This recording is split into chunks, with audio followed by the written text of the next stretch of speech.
Hello, everyone, and welcome to Live at Decentraland Wellness Week. We're so excited to have you here. I'm Kim Courier. I'm the marketing director here at Decentraland. And today I have with me Dr. Venus. We are going to listen to a presentation, Feel Better About Food.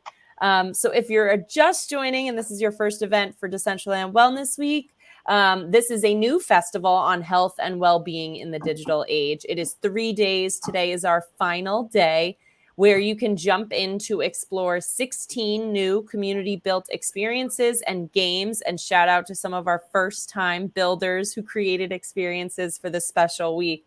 If you haven't been inside yet, we are in World in Decentraland, so decentraland.org/play.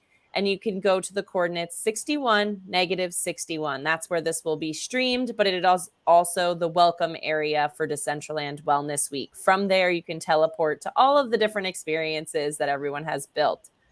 I am going to pass this over to Dr. Venus. Dr. Venus, would you like to give a quick introduction of yourself, and then we can get started? Sure. I am so really excited to be here. Thank you very much for having me. I am Dr. Venus. I am a board certified physician in physical medicine and rehab, and I've really dedicated a lot of my life to staying well, staying fit, and really spreading that message to as many people as I can get it out to, as far as just knowing that there is always a way, no matter who you are, where you are, what the circumstance may be, there is a way to put fitness into your life and make it a part of your life. So today, I wanted to talk to you about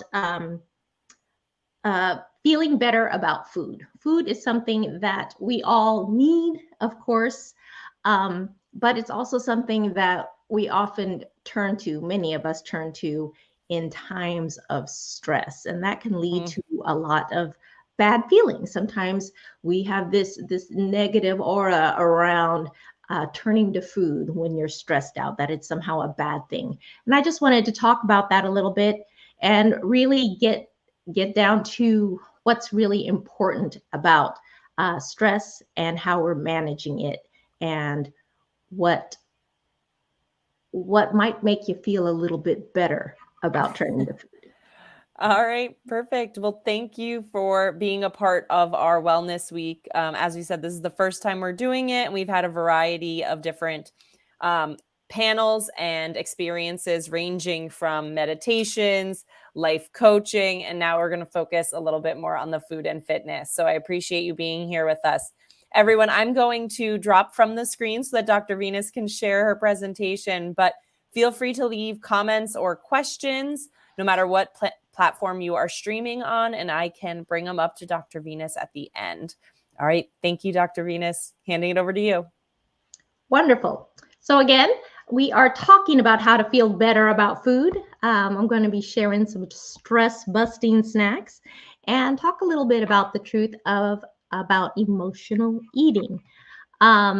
Just as an overview of what we're going to go through, we're going to really understand what stress is. I'll talk a little bit about the stress response.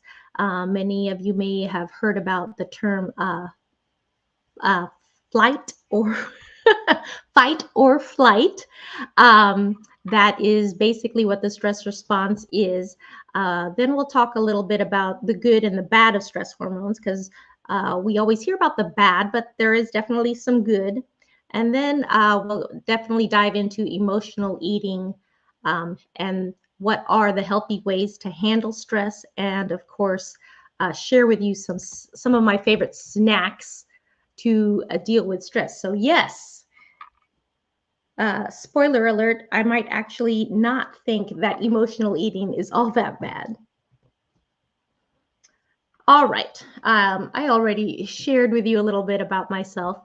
One thing that I did for many years was compete in fitness. I was a fitness competitor for about 20 years, and I actually am thinking about possibly returning to the fitness competitor stage and training for another competition after about a 7 or 8 year layoff. So that's also been pretty cool to think about doing.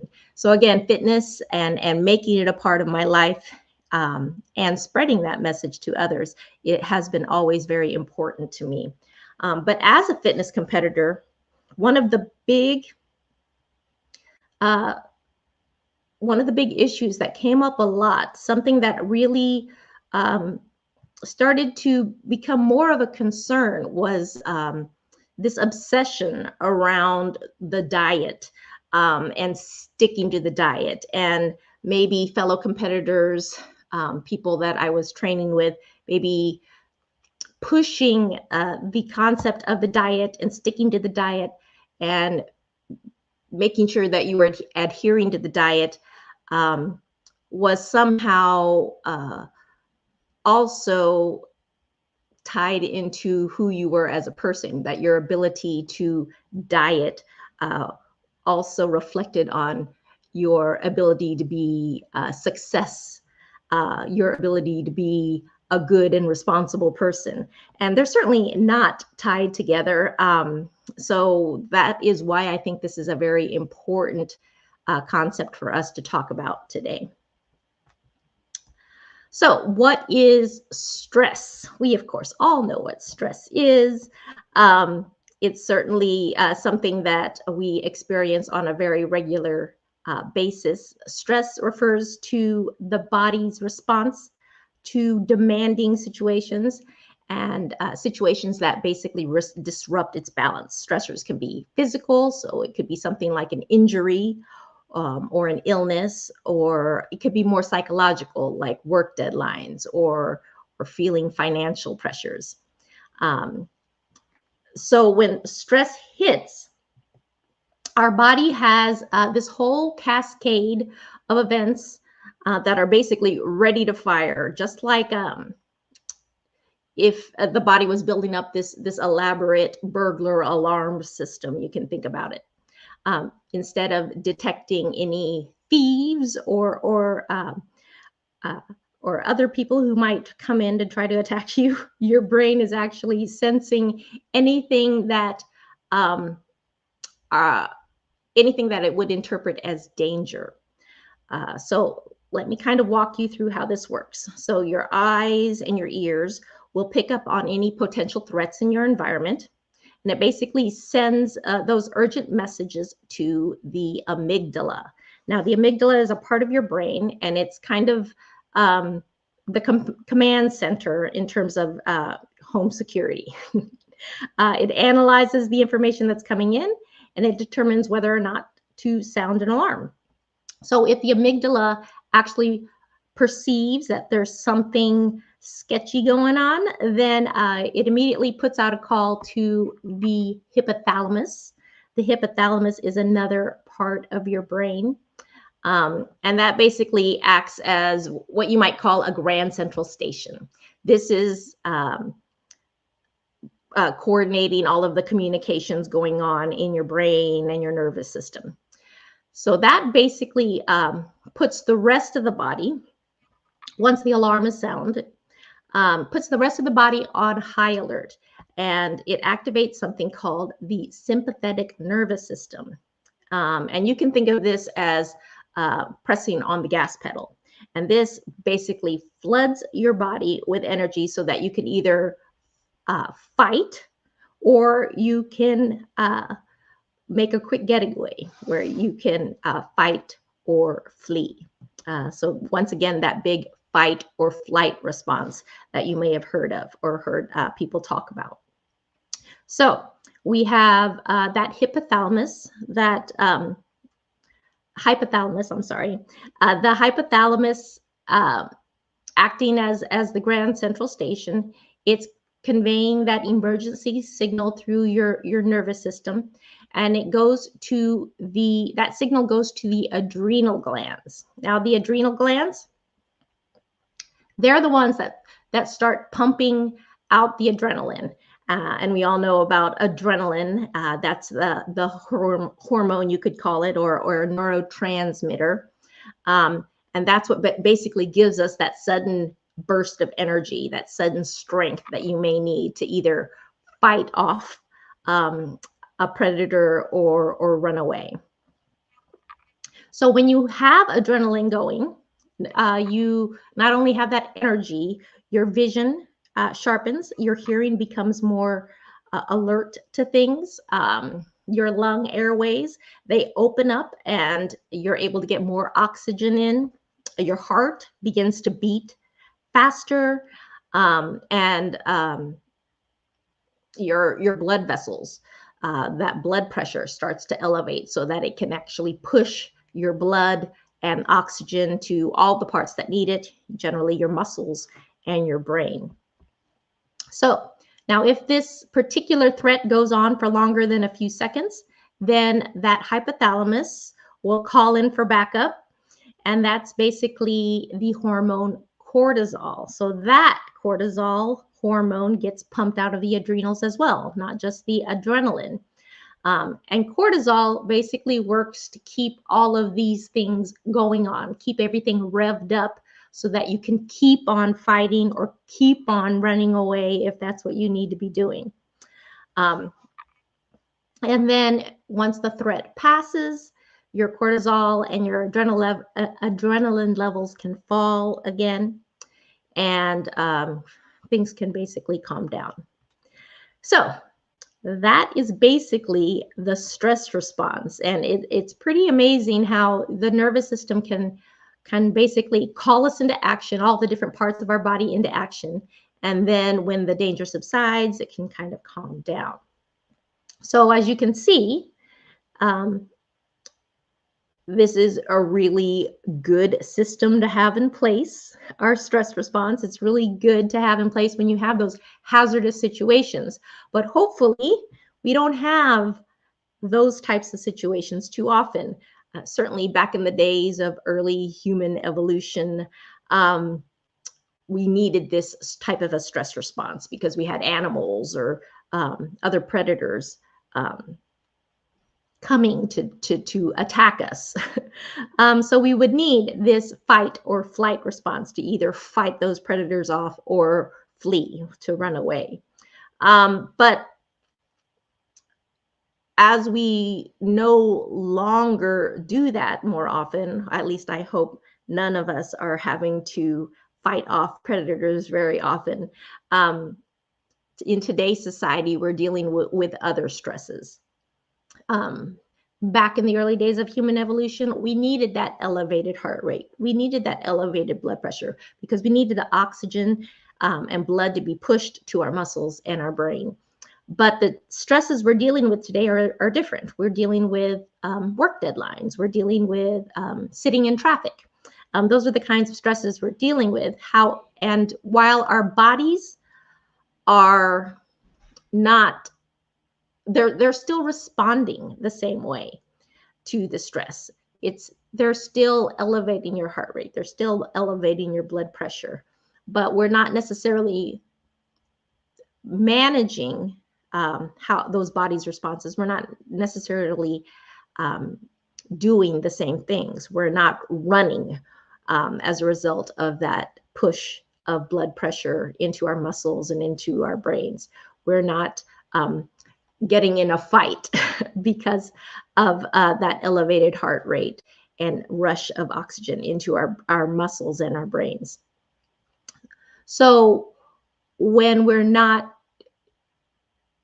doing those same things that we needed to do in early evolution, we can start to have detrimental effects on our body when we're not managing our body's responses to stress in a healthy manner. So let's go ahead and talk about that as far as what's happening to our bodies as we're no longer doing the same things that we used to do in early human evolution. So first off, there are definitely good effects of the stress hormones. Cortisol is one of the big stress hormones that we often hear about. And it is definitely important for healing wounds, and fighting off infections.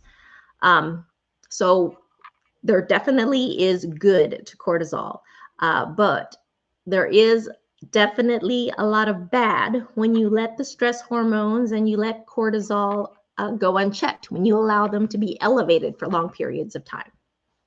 So let me walk you through some of the specific ways that having stress hormones like cortisol, having them elevated long term, what they can do to the many systems of your body.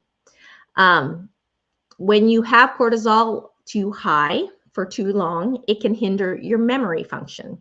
And that's because it affects the hippocampus, which is the part of the brain where memories are encoded. It can affect your mood because cortisol can lead to a decrease in serotonin, which is the feel-good hormone. So here you have depressed mood, you have problems with your memory, perhaps you have times when you're feeling stressed and you'll run over to one room of your home and you'll think about it and say, wait a minute, why did I just walk into this room? Or you're running around your home and you can't find your keys because you just can't remember where you put them. These are the types of memory issues that you may be running into when your cortisol is disrupting your memory. Also, you can have an issue with your insulin. High cortisol basically is associated with a decrease in insulin. So when you're stressed out and your cortisol levels go up, generally speaking, your insulin goes down. And that is because insulin is important for managing your blood sugar levels. When insulin is pumped out into the body, your body responds by taking sugar and storing it into your liver, into your muscles, into your fat cells. So insulin is responsible for bringing sugar into the different areas of your body. However, when your cortisol is elevated for too long and stays high for too long, then your insulin can start to become resistant. As actually your body will become more resistant to the insulin. So essentially your insulin is being pumped out and your body's not really responding to it as it should. So then you're being left with a lot of sugar in the body and it's not getting put into the places that it should be put, like the liver and the muscles, and it basically gets stored as fat. So then you may develop issues with weight gain when you're talking about your insulin becoming more resistant due to elevated cortisol. And then, of course, as I'm saying the words insulin and resistance, you may already be aware that insulin resistance can lead to the development of diabetes. So now you're developing chronic diseases. And of course, diabetes isn't the only chronic disease. You also have hypertension, which is high blood pressure, which is easy to figure out because when your cortisol is elevated and you're keeping your blood pressure too high, then of course hypertension, the disease state of having high blood pressure, can start to become a problem, and you may need to go on things like medications for them, for that high blood pressure.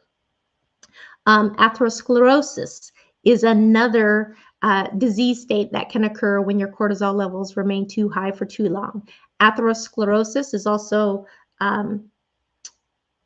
known as, well, it's basically hardening of the arteries, where you have cholesterol plaques developing in your blood vessels. And when that occurs, when you have atherosclerosis, that can lead to a heart attack. So again, many different chronic diseases and disease states and health issues can develop when you have elevated cortisol. And then a big one when it comes to your cortisol levels being too high for too long, that is your sex hormones. Estrogen levels and testosterone levels can decrease. Progesterone levels can decrease when you have elevated stress hormone levels. So now you're left with issues with libido problems. You may have fertility problems. Women may develop irregular cycles, hot flashes, night sweats.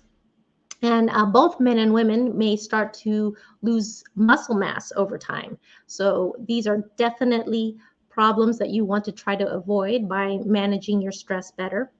And then, of course, your immune function can be affected when your stress hormones get out of whack, as far as being elevated for too high for too long. When you're stressed out, your immune system may not work the way it's supposed to. As I mentioned before, your cortisol is important for you to fight infections. So you would think by elevating your cortisol, you'd be fighting infections better. But it's similar to the action on insulin, where when your cortisol remains too high for too long of a period of time, your immune system actually becomes a little bit more resistant to the action that it's supposed to be having, and it may actually weaken your immune system. So you're left with being more prone to developing colds and catching other types of viruses. So that actually may be something that many of you are familiar with, getting sick more often when you're stressed out. And then, of course, the big thing that is very relevant to today's topic is putting on weight. Cortisol can increase, can lead to weight gain for a lot of different reasons. One might be not just the insulin resistance, but also it can affect the appetite hormones. Those appetite hormones are called ghrelin and leptin. And when cortisol remains too high for too long, you may simply have an increase in your appetite due to the changes in those appetite hormones. So while you may already be feeling full, your appetite hormones may be telling your brain, I'm not full, and you'll want to eat more. One thing that research has found is that you tend to crave more fatty foods and more sugary foods when your cortisol levels are too high. And of course, that simply is indicative of your body wanting more energy for that fight or flight response. And then, of course, one of the big things when your cortisol levels are too high is that you may start to develop insomnia. And again, that's a side effect or an adverse effect that many of you may be very well aware of, that when you're stressed out, you have difficulty sleeping. So those are all the bad and a little bit of the good of your stress hormones and what happens to you when you have stress and when you allow stress and stress hormones to get out of hand. So as far as eating, should we be dealing with stress that way? It's certainly a way that many of us do cope with stress. And many people feel that reaching for some sugary or fatty foods is just the way they want to try to make themselves feel better. And I've done it plenty, I will say. There are just certain foods that come to mind when I'm stressed out, where I just say, you know what? I could really use a hot fudge sundae right now. And what I've discovered is basically there is really no need to feel guilty about that instinct to want to reach for a favorite comfort food. Food does more than just fuel our bodies. It can provide comfort. It can provide happiness. Thoughts of some of your favorite foods when you're celebrating the holidays and sitting around the dinner table with your family having a holiday feast, all of that evokes really good memories for many of us. Maybe some of us not so much as far as holiday time with the families, but for many, I do think that food can be a source of comfort and even joy. And I feel that there is really no reason to feel super guilty about that, because I think that emotional eating only becomes a problem when when it's the only strategy that you have for coping with stress. You just need to make sure that you have really expanded your toolbox in terms of how to cope with stress. What are your coping mechanisms for stress? Um, so when it comes to stress eating, when it comes to emotional eating, when you feel that moment of stress and you feel like you have that urge to reach for some comfort food, my suggestion is to stop. Just stop, take a moment to think and really reflect on whether food is really what you want at that moment, whether it's your best strategy at that particular moment. And then if food is what you decide to choose, then go ahead and choose it with the knowledge of what you are doing and with the knowledge that maybe you're going to have a few consequences to that, but that you're okay with that for that particular moment. But again, the important thing is that it's not your only stress coping mechanism, and that it's not the one that you turn to more often than not. Really work on trying the other coping mechanisms as well. And when you have good control of that, then emotional eating is not necessarily something that you should feel so guilty about. It's not necessarily something that should have that negative aura about it. Because again, food can be something that you can take joy in and pleasure in.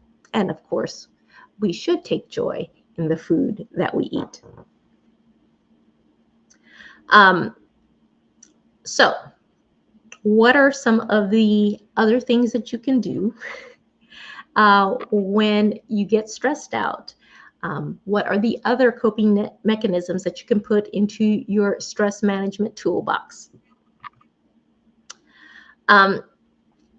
Basically, think about things that would really recharge your mood battery when it's feeling drained. It's really whatever works for you. Maybe it's curling up with a good book, or maybe it's preparing a hot cup of relaxing herbal tea. For me personally, I love just sitting on this one corner of my couch with a hot cup of herbal tea. It does it for me most every time. And the great thing is that herbal tea is no calorie. So it's wonderful, it's comforting, and it just gives me a moment to relax and really luxuriate in that moment. It really gives me a feeling of luxury when I sit back. So think about what are things that do that for you that aren't centered around food. Think about whether a good book might do it for you, or maybe watching your favorite sitcom, something of that sort. Things that could really start to bring you some comfort, bring you a little bit of joy in that moment. Maybe it's even taking your dog for a walk, spending some time with your favorite pooch. There are also some very specific things that you can do, science-backed ways, things that research have shown can decrease your cortisol levels. Physical exercise. That's an easy one because as we know, or as at least I just explained, our stress response basically revs up our body to perform some sort of physical activity. Our stress response is meant to prepare our bodies to fight or flee. So exercise, of course, would be a great way to actually use all of those responses that our body is coming up with. And it indeed, once you have done that exercise, can start to help um, minimize all of those effects of cortisol. So exercise, get your body moving. That's definitely one other thing that you can do to handle and deal with stress and handle the cortisol levels that are now starting to soar through your body. Another thing that I know everyone here will have time to do as far as managing stress is breathing, because you're doing it already. And really, all you need to do in order to use breathing as a way to help decrease your cortisol levels is just focus on the way you're breathing and perhaps changing the way you're breathing. Think about you're doing some deep breaths, and then think about focusing on the exhalation part of your breath. Exhalation, in other words, breathing out. And when I talk about focusing on it, I mean making that exhalation, making that part where you're breathing out during your breath, make it longer than the part where you're breathing in. So make your exhalation longer than your inhalation. Now, the reason for this is that inhalation is more associated with your sympathetic nervous system. That sympathetic nervous system that I spoke of earlier is one that keeps you very excited, keeps your body in that excited, agitated even state. The parasympathetic nervous system, however, is more associated with your exhalation. It's more associated with the breath going out. And when I say parasympathetic nervous system, I'm referring to the part of your nervous system that helps you rest and digest. That's how we learned it in medical school. So that's how I'm sharing it with you today.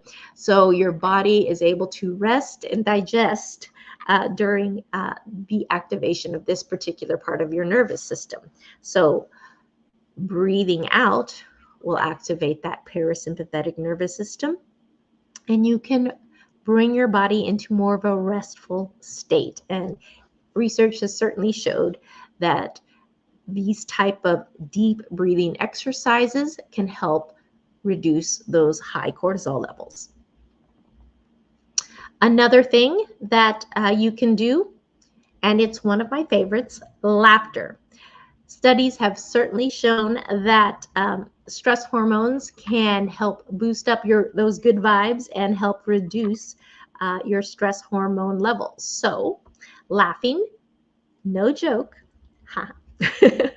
can help reduce your cortisol levels and truly be the best medicine in that respect.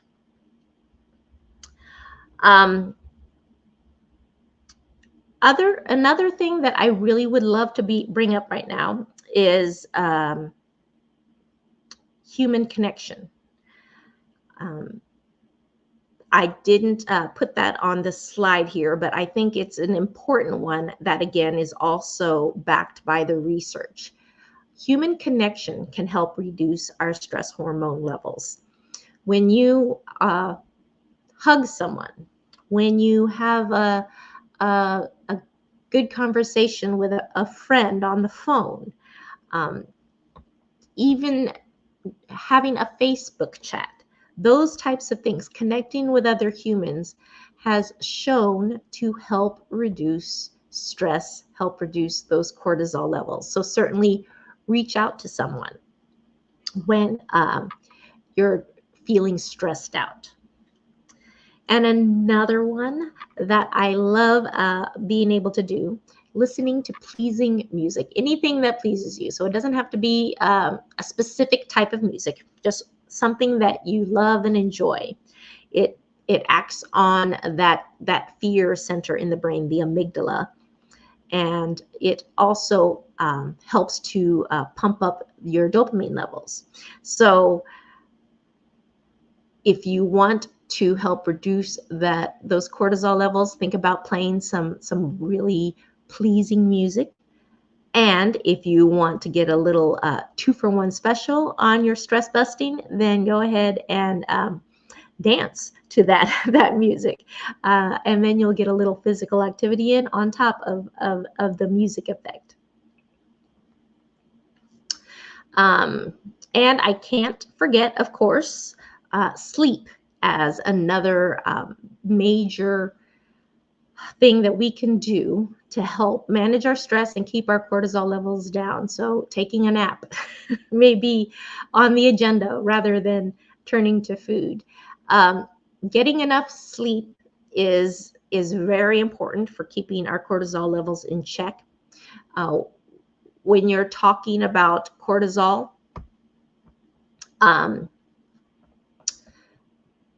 your cortisol levels, when they are too high, then your melatonin levels tend to drop, and melatonin is the hormone associated with sleep. Melatonin promotes sleep, so it may be difficult for you to get good sleep. But on the other hand, once you start doing things that are soothing at night, keeping the lights really dark at night, turning off your brain at night, staying away from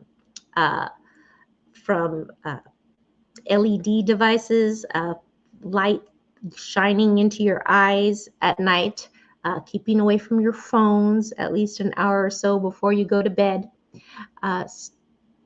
getting your mind in a really restful place. Once you get to sleep, try to get at least 7.5 hours of sleep. That's one question that comes up all the time, as far as how much sleep should I get in order to manage my cortisol levels? How much sleep should I get to stay healthy?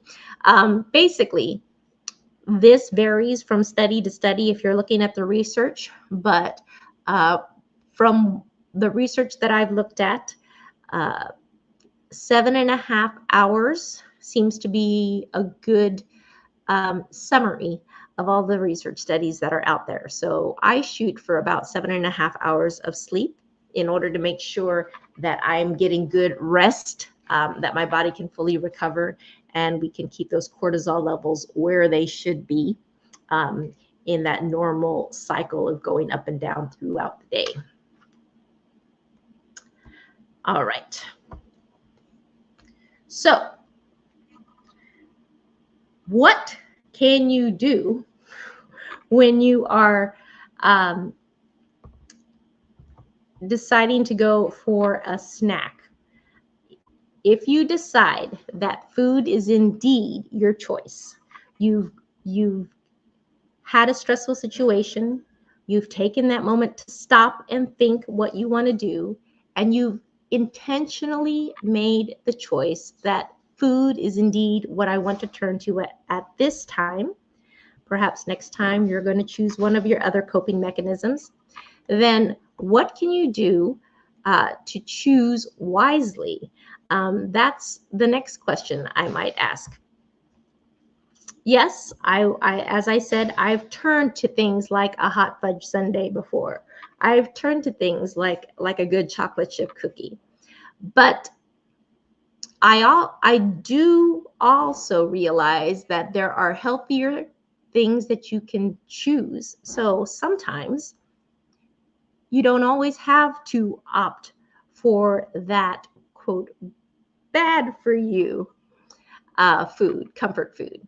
There are stress busting snacks that are actually shown by science, when you look at the ingredients, to have an effect on your mood, that the ingredients can help relieve some of the stress or anxiety you're feeling at that moment in time. So first recipe that I have for you is dark chocolate banana bites. Now, the reason why I'm bringing up this particular snack is because the bananas, they have compounds in them that can help improve mood. And dark chocolate, when you have dark chocolate that is over 70% cacao, so that particular number is important because that was what was used in the research, that can help reduce your cortisol levels.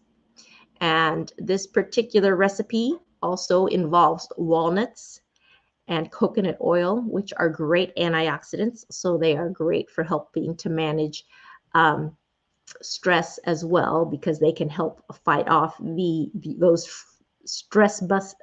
stressful free radicals that can run through your body. Free radicals, that's a whole other talk, but basically they can do a lot of damage to your body when your body is having to deal with stressful things. So let me review those ingredients really quick, and I'll give you a way for you to get these slides so you can get these recipes for yourself at the end if you want to have these slides. You'll need 1 large ripe banana. Make sure that it's not overripe. 4 ounces of dark chocolate, and remember that has to be 70% cacao or above.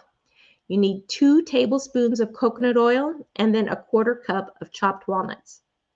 So what you're going to do is basically cut up the banana slices. And I always say use a frozen banana because it's easier to cut the slices. And then you can lay them out on a baking sheet that's lined with parchment paper. And then you put that into the freezer so that they will cool and harden some more. That only needs to be for about an hour. And then meanwhile, you will just melt some chocolate, that 70% cacao dark chocolate. You melt it in the microwave. I use 30-second intervals of heating it up and then stirring, and heating it up and stirring, heating it up for 30 seconds and stirring so that it's nice and smooth. And then I will stir in some of the melted coconut oil and just let it cool for a little bit because you've been heating it up in the microwave. Then you'll take those frozen banana slices out, just dip them in the chocolate, and then you can sprinkle the walnuts over the top and then lay them right there in the parchment paper on the baking sheet. And you'll just let all of that rest and cool off a little bit. And I actually like to put them back in the freezer again for another 15 or so minutes. And I love having these frozen because it's almost like you're eating little chocolate frozen bonbons. They're wonderful. And the other tip that I have that makes this particular recipe even faster is to just get some dried bananas. I use unsweetened banana chips.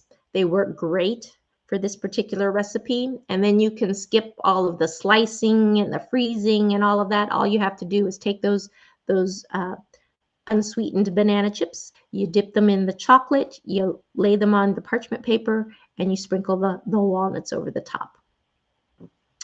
Wonderful. And then you get the bananas and the dark chocolate as well as the coconut and the walnuts, all things that can help with reducing cortisol and managing stress.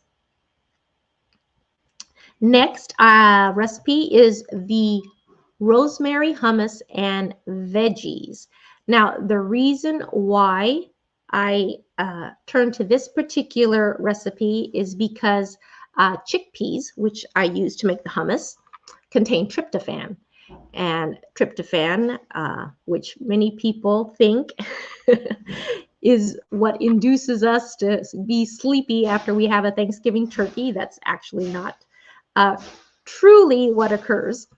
But tryptophan does get converted to serotonin in the body. And serotonin, as I explained earlier, is that feel-good hormone. So chickpeas can help with boosting the serotonin. Chickpeas also supply vitamin B6, and vitamin B6 is one of those vitamins which studies have shown to help minimize anxiety and depression. And then also, for this particular hummus in this recipe is rosemary. And there is research that shows that the aroma of rosemary can actually help lower your levels of cortisol.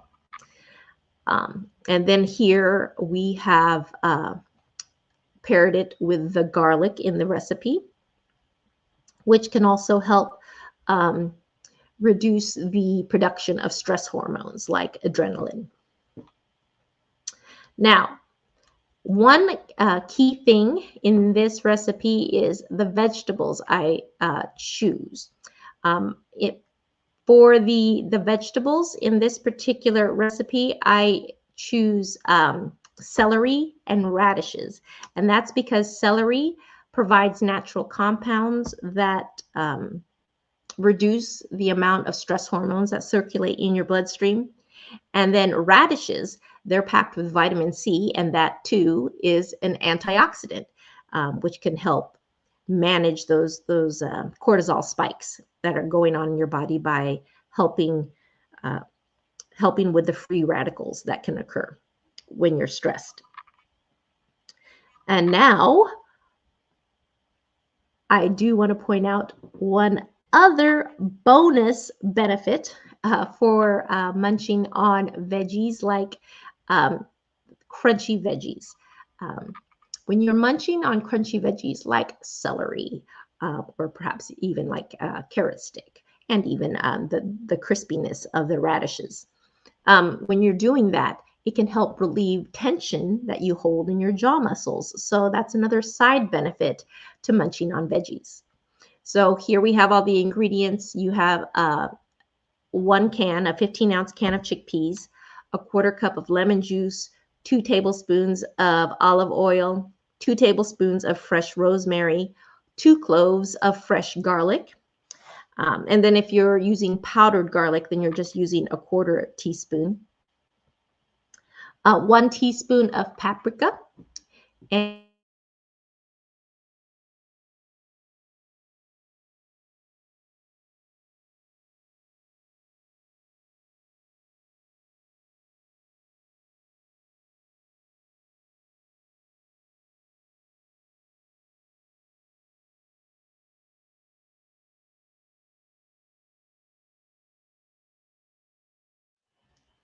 I am back. So hopefully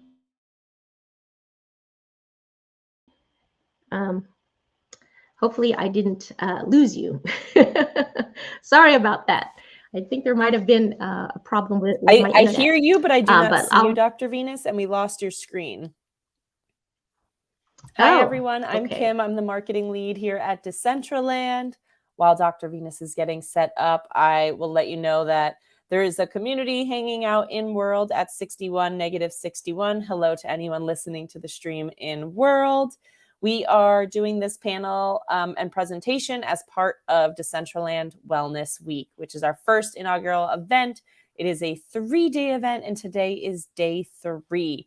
So if you are near your computer or want to jump in later to see all of the amazing community creations and spaces focused on wellness, you can go to decentraland.org and jump in to start playing. Dr. Venus, are you back? I think so. You are back. Okay. Great. I will drop back down. That. That's okay. I wanted to let you know we had one question earlier, so I can jump to that at the end. And I know we are about to be approaching the hour mark. So I will drop down and let you finish up.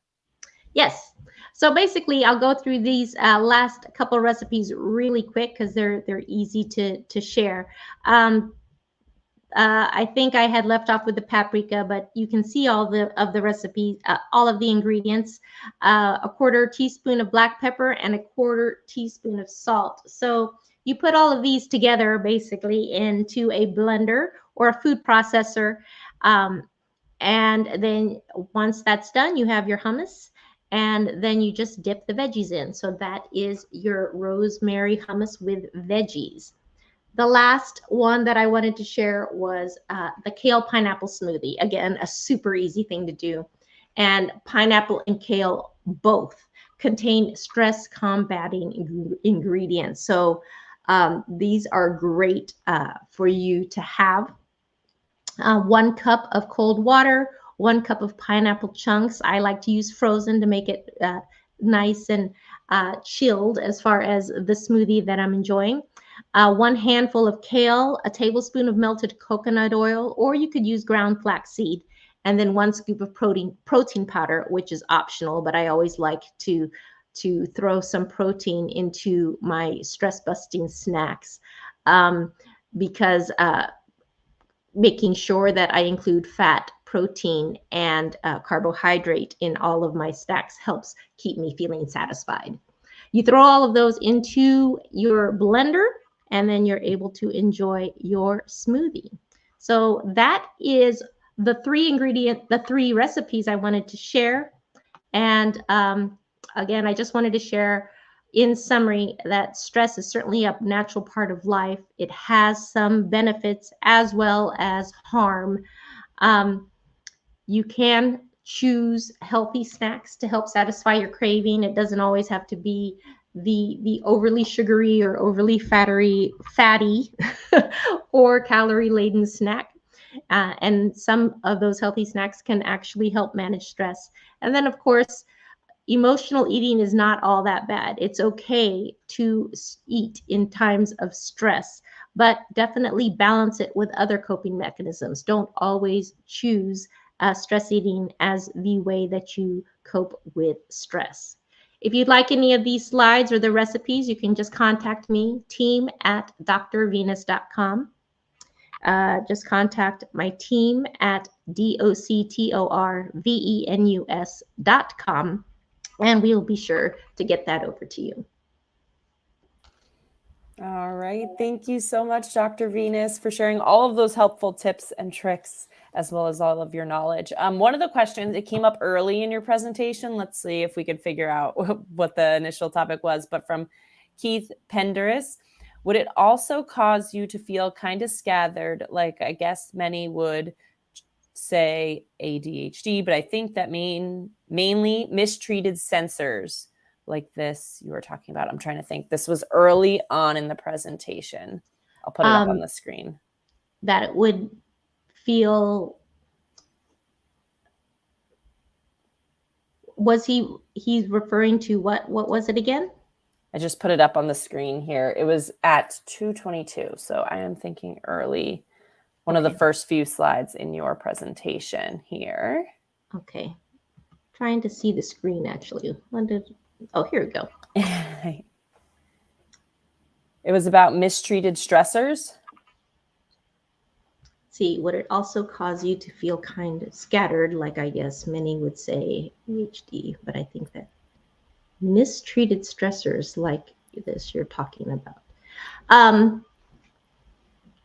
Yes, well, definitely any kind of stressors that you are feeling can make you feel scattered as far as what it can do to your brain. As I mentioned, and I probably got to it later on in my presentation where I mentioned what stress can do to the hippocampus and where your memories are encoded, and just you being able to focus and organize your thoughts. So it can certainly lead to difficulty with organizing what your thoughts are. Great. And thank you so much for your time. For everyone listening, this is Kim from Decentraland and Dr. Venus. We are so glad to have you participate in Decentraland Wellness Week. For anyone that may be joining in at the end, this is fully recorded and available on the Decentraland YouTube page in the live section. After this will be completed, the recording will be there. Decentraland Wellness Week is wrapping up today, but the builds will stay there for a few more days. So if you are able to jump in, go to 61-61, and that's where you will be able to find all of the beautiful creations from this year's creators. Thank you again, Dr. Venus, for joining, and thank you everyone for listening in. All right, have a great night, everyone. Happy Friday.